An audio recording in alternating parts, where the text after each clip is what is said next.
The recent months, the world has watched as Washington's tone towards New Delhi swung between affection and aggression. The friction reached a new peak during the 2025 Indo-Pak clash, a confrontation that brought South Asia dangerously close to war. By projecting unpredictably, Trump keeps both countries on edge and dependent on US mediation. In the end, one thing is certain: under Donald Trump, the line between ally and adversary is as thin as a trade agreement and just as negotiable. The question now is not whether India and the US are friends, but for how long they can afford to stay that way when friendship comes with a price tag.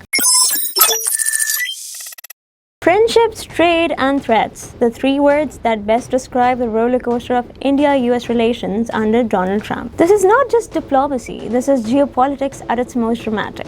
The recent months, the world has watched as Washington's tone towards New Delhi swung between affection and aggression.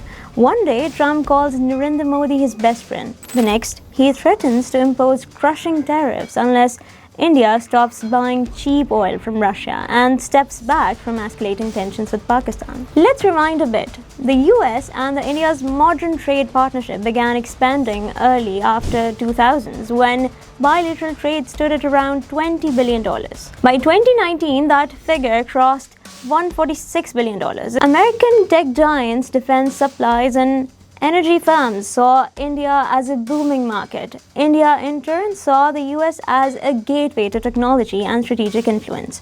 Yet, behind all the smiles, trade friction never went away. Washington repeatedly pressed India to open its markets, reduce tariffs, and cut back on protectionist policies. The friction reached a new peak during the 2025 Indo-Pak clash, a confrontation that brought South Asia dangerously close to war. When India carried out limited strikes across the border, Pakistan responded with precision air operations that reportedly downed several Indian aircraft. Islamabad claims 7 Indian jets were destroyed, while India denied it. Trump interestingly echoed Pakistan's vision multiple times, saying it was bad. 7 jets down? Very bad, and I stopped the war. The statement alone shook diplomatic circles in New Delhi. As the border crisis escalated, Trump inserted himself into the chaos. If this war doesn't stop, he warned, I'll stop trade with both of you. For India, that wasn't an empty threat.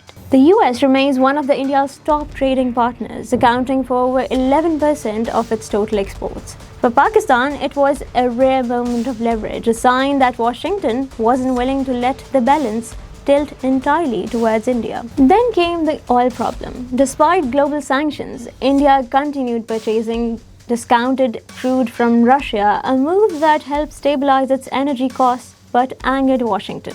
Trump, in his trademark blunt style, said, "You can't buy oil from Putin and expect free trade with us." Soon after, his administration floated the idea of a 25% tariff on India's exports, including textile and steel. If New Delhi refused to reduce Russian imports, India called it unfair pressure. Washington called it strategic alignment. In this heated backdrop, Trump made another explosive remark that changed the entire tone of Pakistan. He said, "This is a very important country and General Asim Munir is my favorite field marshal." It was a direct signal that the US saw Islamabad not merely through the lens of security, but as a critical regional player again, especially in counterterrorism and Afghanistan's stabilization efforts. For India, this came as a diplomatic shock. The same Trump who once shared a bear hug with Modi at a White House was now hinting at military admiration for Pakistan's leadership. New Delhi's policymakers scrambled to decode whether this was strategy, showmanship, or genuine policy drift. Yet, despite the tensions, Trump continues to call Modi his good friend. "We've had disagreements," he told reporters, "but friendship doesn't mean silence." Still, actions speak louder than words. The US Trade Office reinstated tariffs on Indian aluminum and pharmaceutical earlier this month. Meanwhile, discussions on free trade agreements, once on a flagship ambition of both governments, have stalled indefinitely. Behind the theatrics lie a deeper game. Trump's balancing act between India and Pakistan mirrors America's old Cold War strategy, maintain pressure on both sides to keep control over regional outcomes. By projecting unpredictably, Trump keeps both countries on edge and dependent on US mediation.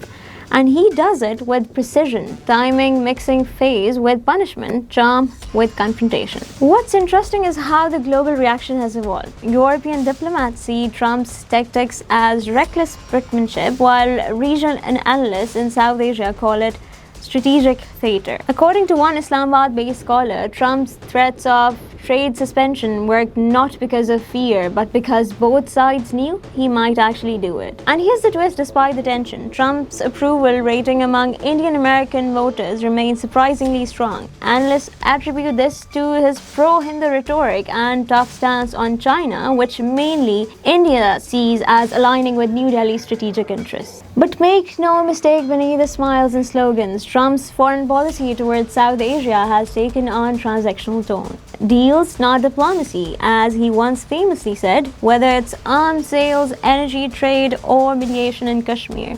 The message from Washington is clear: pay up, play along, or face penalties. As it stands, the US-Indian partnership looks more like a tug of war than a handshake. Trump's friendship diplomacy may make headlines, but it's also redefining the balance of power in South Asia. Pakistan, for the first time in years, finds itself back in the US conversations, and that alone is a shift New Delhi cannot ignore. In the end, one thing is certain: under Donald Trump, the line between ally and adversary is as thin as a trade agreement and just as negotiable. The question now is not whether India and the US are friends, but for how long they can afford to stay that way when friendship comes with a price tag.